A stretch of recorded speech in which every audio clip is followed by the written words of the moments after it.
Good evening and welcome to another installment of the New York Minute Sports Show. It's the AL East report, and the Boston Red Sox are already in the basement.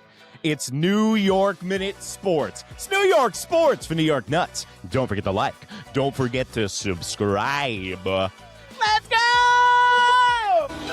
It's New York Minute Sports. Well, there you have it, folks. Welcome to another installment of the New York Minute Sports Show. Don't forget to like. Don't forget to subscribe. My beloved New York Yankees, after a West Coast trip, are 5-1, baby, after facing 5 aces in the first 6 games. Just like Andy Dufresne from Shawshank Redemption, the Yankees crawled through 6 miles of shit and came out clean on the other side. And the Toronto Blue Jays, can you please stop? The Yankees are playing lights out baseball, and the Toronto Blue Jays are right on their heels with an amazing performance in the first 2 series of this season, and I'll get to them. But the major story of the AL East right now is none other than the Beantown Bums, the Boston Red Sox. 1-5? You guys are 1-5 after the first 6 games? In a AL East that's going to be an absolute meat grinder, no team can afford to get off to a poor start in this division, and it seems like the Boston Red Sox have done exactly that. You know what? This has been the Boston Red Sox MO for like the last 3 years. They always start off the first half of the season playing like dog shit with massive injuries coming out of spring training. This year, it looks like it's exactly the same, and it's a major head scratcher for me because Cora is such a good manager, and whenever he gets across from Aaron Buffoon, he outcoaches him every time. But the biggest bugaboo about the Boston Red Sox was going to be, where's the offensive production coming from this year? With the loss of Bregman, the Boston Red Sox, everyone was asking, where are you going to make up the offensive production? So they're like, you know what? Even if we don't have a really good offense, we're going to be able to rely on the starting pitching. Now, Garrett Crochet lost his second outing of the year. He's going to be fine. I think he's one of the biggest candidates other than Cam Schlittler now, who's up for the candidate of Cy Young. But Sonny Gray doesn't look comfortable. The Boston Red Sox do not look comfortable. And does that fall on the manager? Because this shaky start being 4 games out right now, the Boston Red Sox cannot afford this. And they're going to have to go on an absolute tear on the second half of the season to actually make up this ground. Now, my question to you, Boston Red Sox fans, after this brutal 1-5 start with these ice-cold bats, new pitchers struggling, but you got Tristan Casas, you got Cutter Crawford, and Patrick Sandoval working their way back from injuries. How do you feel that the Boston Red Sox, when they have their full squad, are going to be able to handle the rest of the season? Because I know a lot of Boston fans I talk to are already throwing the towel in and giving up on this Boston Red Sox team who's supposed to be coming out of the gate hot. Listen, they played a much improved Terry Francona-led Cincinnati Reds team who are no pushovers anymore. But Boston should have won that series. Then they go to Houston, and Houston is a really good team. If you want to talk about one team that all of baseball is sleeping on this year, it would be the much improved Houston Astros that are doing it from their farm system again, and they beat the Boston Red Sox. Now the Red Sox go out all the way to San Diego. Now, San Diego hasn't gotten off to a good start either, but they're going to be desperate for wins, and this is going to be a must-win series for both squads because with the New York Yankees and the Blue Jays playing the way they are, and with the LA Dodgers playing that the way that they are, San Diego and the Boston Red Sox cannot fall behind any further. So this series is going to be a great one, folks. Well, speaking of great teams, let's go over to the AL East defending champion, Toronto Blue Jays, who look like they jarred up all the mojo from last year. All those dominoes that fell in the right place, guess what? Vladdy's still playing at a high level, doing splits like Michael Jackson on the stage with one glove, no pun intended. but the Toronto Blue Jays have been setting pitching records with their strikeouts.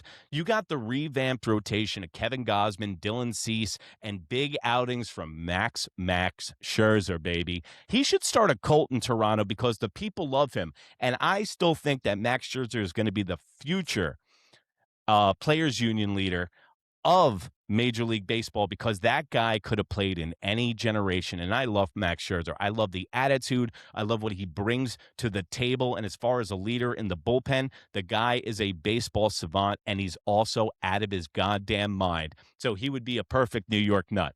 Didn't work out for the Mets with him. I'm happy that he's in Toronto, just not against us. I hope he dies like a dog when he plays the New York Yankees. But it's I've always been a big fan of Mad Max Scherzer. But the international signing, Okamoto is already producing for the Toronto Blue Jays, which you guys got to be happy about because everyone slept on him, and Murakami for the Chicago White Sox, who's also tearing it up. So the Toronto Blue Jays, hey, listen, do you think you could slow down a little bit, guys? Because the New York Yankees are playing out of their mind, and the Toronto Blue Jays are only one game out. And this is going to be the MO all season long, man. This is going to fluctuate between the Toronto Blue Jays and the New York Yankees from series to series, and that's why you got to hit your notifications. Don't forget to like, don't forget to subscribe, and New York Minutes got you covered with the Yankees and the AL East all season long.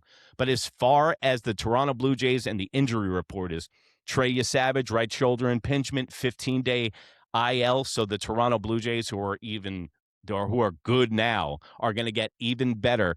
And then you got a sad story this week was Cody Ponce, right ACL sprain. They're saying it's a 15-day right now. That guy's not going to be on the IL for 15 days. He's going to be out for a long time.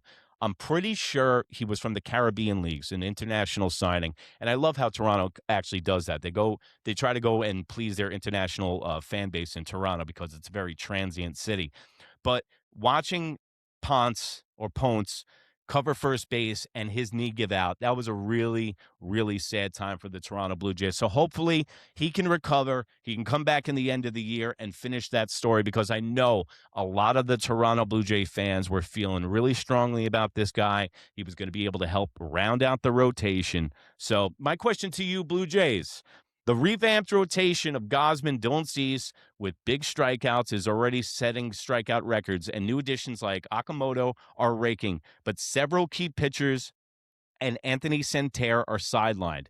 Can this pitching depth and new bats carry Toronto all the way to the AL East Championship this year? Let me know in the comments below. Then we're going to go to the Orioles, and I know what I said last show, and somebody made a comment and blew my mind. I was like, I'm only going to cover the top three teams. And he goes, what if the Yankees are in fourth place? And I go, you know what? Just like the rest of my life, I really didn't think it out too much. So I know I was going to say I was going to do the top three, but screw it. There are no rules here at New York Minute. Let's talk about the Baltimore Orioles very quickly because the Snorioles, I mean, they're the dullest team in the world. Watching the broadcast, watching Pete the Meat crawl with his kid on the field, there's literally nothing likable about the Baltimore Orioles. But with the Boston Red Sox playing like a bag of shit, the Baltimore Orioles can slide right in. Also, the Tampa Bay Rays, I'm not going to spend a lot of time on them.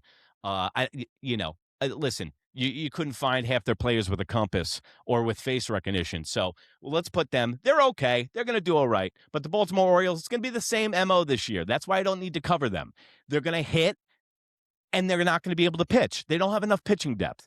I mean, you look at the Toronto Blue Jays with the Savage coming back and with the additions at the pitching rotation, and now the New York Yankees with Garrett Cole, Carlos Rodon, Luis Gil is going to be added in a couple of weeks. So I don't know how the Baltimore Orioles are going to be able to keep up with the Toronto Blue Jays and the New York Yankees pitching. And if the Boston Red Sox, if they break out of their funk and they actually start playing the way that they should, the Baltimore Orioles might have the fifth best starting rotation in the division behind the Tampa Bay Rays. Let's get to my New York Yankees.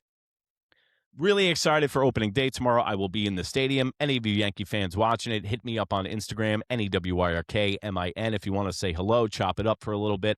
I won't tell you what section I'm going to be in because I did that one game and there was mad people there, and I don't want to do that again. So you can DM me on Instagram. I'd love to say hello, take a picture, and say what's up to you guys because I really appreciate the support. I really appreciate you guys helping me grow my channel. But enough of the ass sucking. Let's get to baseball. New York Yankees looking great. Cam Schlittler looking like a lights-out Cy Young Award winner. First time any starting pitching in over 100-plus years in the New York Yankees history has 2 shutouts and 15-plus strikeouts. Then you have Max Fried. Looks like he's taking another step. He's maturing into the pitcher that we all thought that he could be. And the New York Yankees haven't even started hitting yet. They're 24th in home runs. They're 21st in RBIs. And they just faced 5 aces in 6 games. Logan Gilbert, Kirby, Luis Castillo, Logan Webb. The list goes on and on. And not to mention the Seattle Mariners bullpen is a goddamn buzzsaw.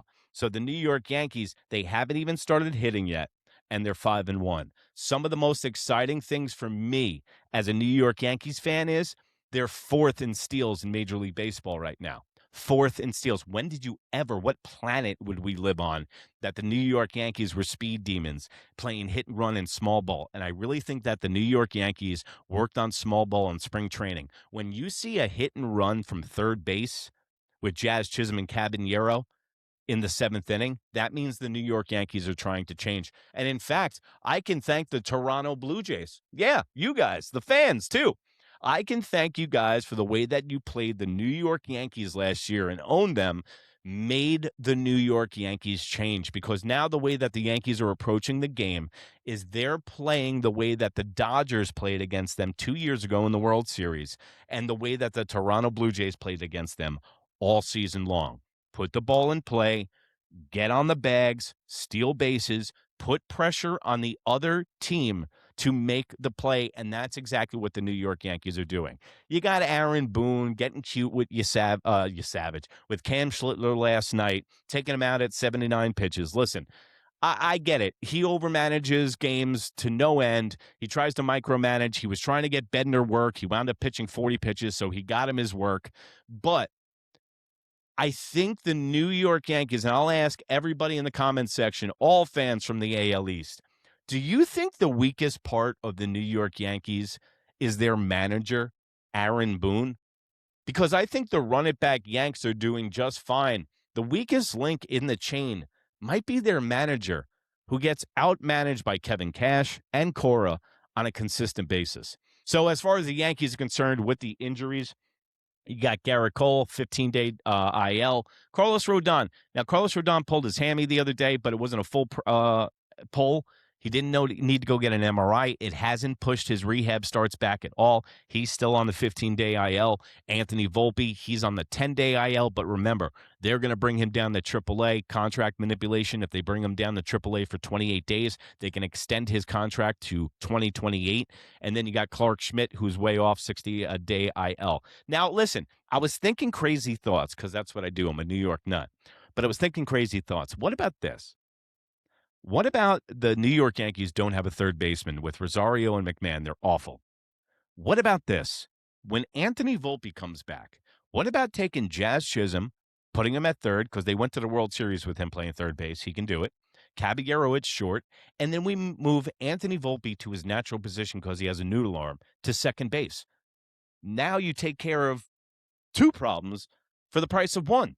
So let me know what you think in the comments below, Yankee fans, and how are you feeling about the New York Yankees right now playing lights-out baseball, and they haven't even hit on all their cylinders yet right now. But the one thing I do know is that the AL East is going to be tight all season long, folks. Wanted to get on here and give you a quick report and say thank you again for the support, and I will be back on Sunday after the next 3-game set with my AL East breakdown show. Hope you love it, and I love you guys. And I can't wait for opening day in the Bronx tomorrow. It's the most wonderful time of the year.